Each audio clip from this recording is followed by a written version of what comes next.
Number 84-205 নিচে দেওয়া হচ্ছে। এই যে আজকালকার দিনে আজকেরটা হলো ফ্রিকোয়েন্সি নিয়ে।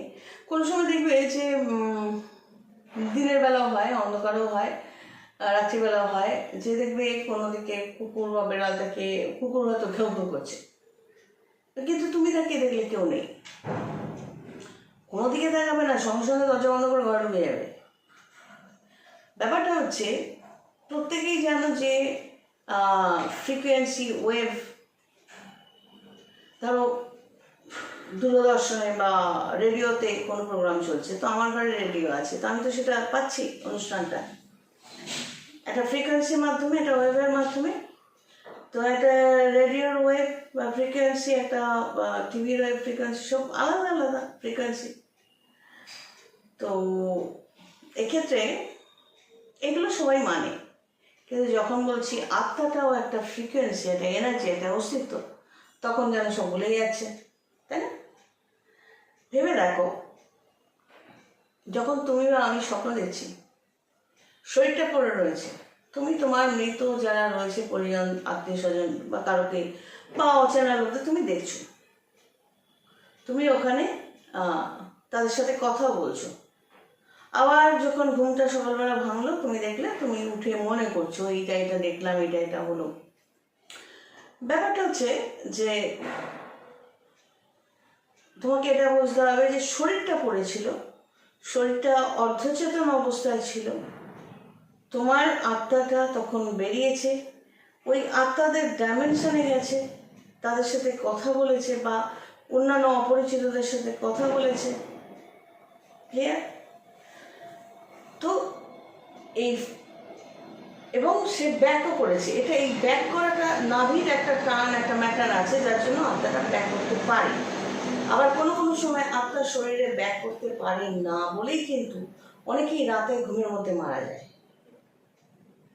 তার আত্মাটা তো অ্যাজ ইউজুয়াল বেরিয়েছিল, কিন্তু ঢুকতে আর পারলো না, বডি রেসপন্স করছে না। একটা কানেকশন তো থাকে বডির সাথে আত্মার। তো সেক্ষেত্রে কি, রাতে মারা গেলে আবার আত্মাটা ঘুরে বেড়াচ্ছে, কিছুতেই সে বোঝাতে পারছে না, আরে আমি তো বডিতে ঢুকতে পারছি না, আমি তো রাতে বেরিয়েছিলাম। তো এই যে ফ্রিকোয়েন্সির কথা বলছি, ওয়েভের কথা বলছি, তার মানে কি, এটা তো একটা অস্তিত্ব, সেটা তো মানবে। তাহলে এই অস্তিত্ব, এই আত্মাটা একটা অস্তিত্ব, একটা এক্সিস্টেন্স। এই এক্সিস্টেন্সটাই হলো মেইন। যখন ধরো বেঁচে থাকাকালীন, এটা বলে নি, যখন ঘুমের মধ্যে তুমি দেখছো কারোর সাথে কথা বলছো, সেই সোল ডাইমেনশনে, সেই দুনিয়াতে তুমি যখন পৌঁছলে, সেখানে শরীর অ্যালাউড না, তোমার আত্মাটা অ্যালাউড, যদি তারা চায়। নাহলে তুমি চাইলে কিন্তু তাদের দেখতে পাচ্ছ না, তাদের গাইডেন্স পাচ্ছ না। তো সেখানে পৌঁছলে তুমি তাদের গাইডেন্স পাবে কি পাবে না সেটা বলছি। এবার সেখানে কথাবার্তা বললে কি বললে না, যাই হোক, তুমি কিন্তু তাদের ওখানে গিয়ে দেখছো না যে সবাই ব্যবহার করে মনে পড়ে আছে। তুমি কি দেখছো? তাদের সাথে কথা বলছো, তাদের জীবনটাই দেখছো, এবং অ্যাজ ইউজুয়াল তুমি তোমার বডিতে ঢুকতে পারলে, আবার বেঁচে উঠলে, সকালবেলা ঘুম ভাঙলো। তো এবার ওই ডাইমেনশনে ওই অস্তিত্বরা, মানে আত্মারা, এটা সবসময় ডিপেন্ড করে না যে সে জীবিত থাকাকালীন তোমার মিত্র ছিল বা শত্রু ছিল, সেই অনুযায়ী সে বিহেভ করছে তোমার সাথে, সবসময় কিন্তু এটা ডিপেন্ড করে না। যে শত্রুতা করেছে, স্বাভাবিকভাবেই তুমি যদি তার সাথে, আমি যাদের কাছ থেকে নন কোঅপারেশন, অসহযোগিতা পেয়েছি, তা সত্ত্বেও আমি আমার ডিউটি করেছি। তো মারা যাওয়ার পর, তাদের শরীর পুড়িয়ে দেওয়ার পর তারা কি করবে? তারা খুব একটা আমায় ঘাটাবে না, তারা তাদের অস্তিত্ব, তাদের সাথে কথা বলা স্বাভাবিক হবে, আমার সাথেও হয়েছে, হবেও। কিন্তু তারা ক্ষতি করার চেষ্টা, যেটা বেঁচে থাকাকালীন করেছে, সেটা কিন্তু তারা চেষ্টা করেও পেরে উঠবে না। তার একটা মাইনাস পয়েন্ট কি আছে? তার বডি নেই। প্লাস পয়েন্ট কি আছে? আমার মাইনাস পয়েন্ট কি আছে? আবার আমার বডি আছে। তার যা ক্ষমতা আছে, আমার পুরো ক্ষমতাটা নেই। সেই জন্য আমাকে কি করতে হবে? আমাকে সারাক্ষণ 24 ঘন্টা ভগবানকেই ধরে থাকতে হবে। কারণ আত্মার ডাইমেনশন বা অস্তিত্ব থেকে আত্মারা সে ভালো আত্মা হোক চাই খারাপ আত্মা হোক, তাদের তো একটা কি বলে মহল্লা থাকে। এক এক এক ধরনের আত্মাদের এক এক রকম মহল্লা বা আবাসন বা তোমার কি বলে ওটা, যাই হোক এক একটা জায়গা জুড়ে তারা থাকে। এক এক রকম আত্মাদের এক এক রকম বাসস্থান। তো আমি ভালো আত্মা হোক চাই খারাপ আত্মা হোক, নিজেকে বাঁচানোর জন্য আমি আমাদের সিস্টেম অনুযায়ী ভগবানকেই ধরে থাকবো। তাহলে ভগবানই মানে তারা যখনই আমাকে অ্যাটাক করতে যাবে স্বাভাবিকভাবে সেই পাওয়ারটাকে তাদের ফেস করতে হবে।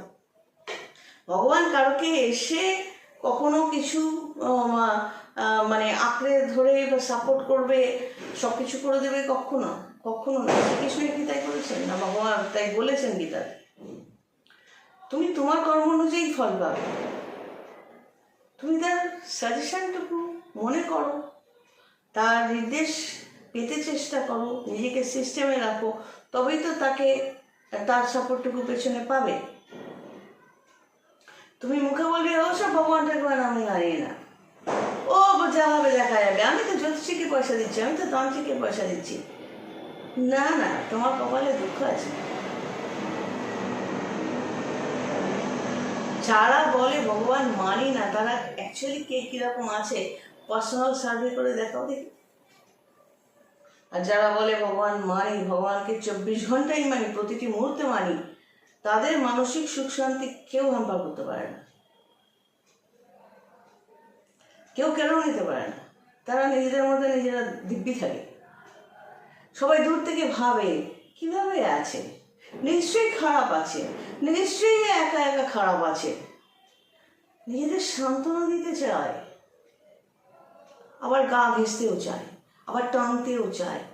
ফোকাসড নয় তো, লাইফে ফোকাস বলে কিছু নেই। নিজেদের লাইফে খালি ঘুম ধাম করা ছাড়া কিছু নেই। তো এই আত্মাদের অস্তিত্ব, তাদের মহল্লা আলাদা, তাদের সাথে কথা, তুমি তো ঘুমের মধ্যে স্বপ্নের মধ্যে এটা দেখছো না যে সবাই মরে পড়ে আছে, তুমি তাদের সাথে কথা বলছো, ইয়ে করছো। তবে এটা একটা প্রসেস, তন্ত্র প্রসেস আছে। যে কোনোভাবে হঠাৎ করে ইচ্ছে হলো প্ল্যান সেট করলাম বা তাদের মোকাবিলা করলাম না, ওসবের মধ্যে যাওয়াটা একেবারেই ঠিক না, কোনো সঠিক নিয়ম না জেনে। আর ওই যে বললাম কুকুরগুলো ঘেউ করে, ওরা একটা ফ্রিকোয়েন্সি, একটা অস্তিত্ব বুঝতে পারে বলে ওরকম রাত বেড়েতে হঠাৎ করে ঘেউ ঘেউ করে ওঠে, যেই ফ্রিকোয়েন্সিটা আমাদের রাডারে ধরা পড়ে না। সবাই ভালো থেকে, গড ব্লেস।